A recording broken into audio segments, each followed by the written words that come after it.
Hello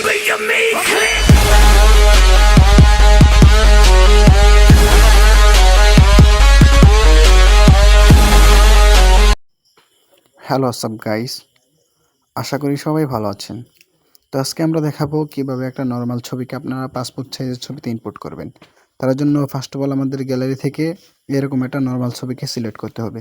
তো এই ছবিটা যেহেতু একদম নর্মাল, তো এই ছবিটাকে আমরা একটু এইচডি করার জন্য আমরা আমাদের পরিচিত রিমিনি অ্যাপসে চলে যাব। তো আমরা ফার্স্ট অফ অল রিমিনি অ্যাপসে চলে যাব। তো রিমিনি অ্যাপসে কর্নারে আমরা একটা চাপ দিয়ে দেব। তারপর আমাদের ছবিটা সিলেক্ট করব। সিলেক্ট করার পর এখন আমরা একটা রিমিনি দেব।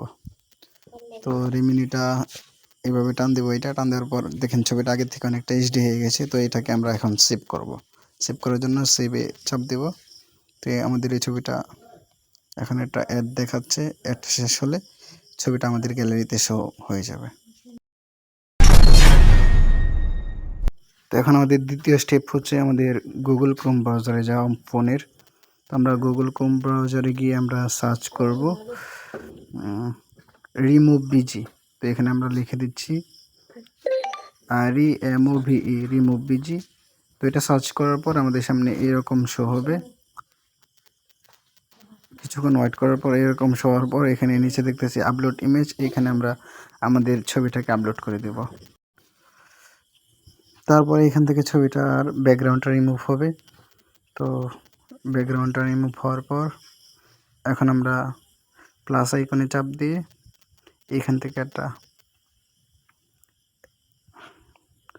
কালার সিলেক্ট করব। তো কালারে এসে আমরা একটা যে কোনো একটা কালার দিয়ে দেবো এখানে। তারপর আবার এই ছবিটাকে আমাদেরকে সেভ করতে হবে। তার জন্য আমরা সেভ বাটনে চাপ করব। তো আমাদের ছবিটা ডাউনলোড হয়ে গেছে। তো এখন আমাদের স্টেপ 3। তারপর আবার সার্চ বক্স থেকে আমরা লিখব CUTOUT প্রো। চাপ দেওয়ার পর এই যে আমাদের সামনে এই অ্যাপ্লিকেশনটা শো হবে। তো আমরা এই অ্যাপ্লিকেশনের মাঝে এটা চাপ দেব।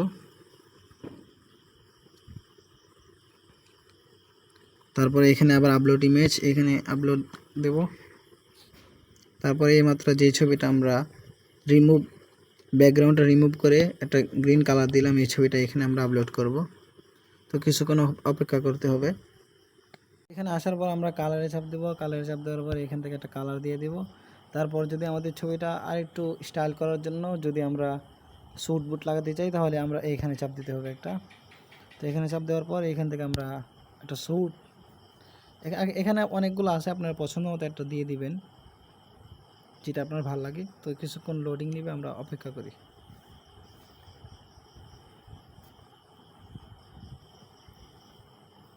তো আমরা দেখতে পাচ্ছি যে আমাদের ছবিটা হয়ে গেছে। তো এখান থেকে আমরা ডান দেব। ডান দেওয়ার পর এখন আমরা ছবিটাকে এখানে এইচডি ডাউনলোড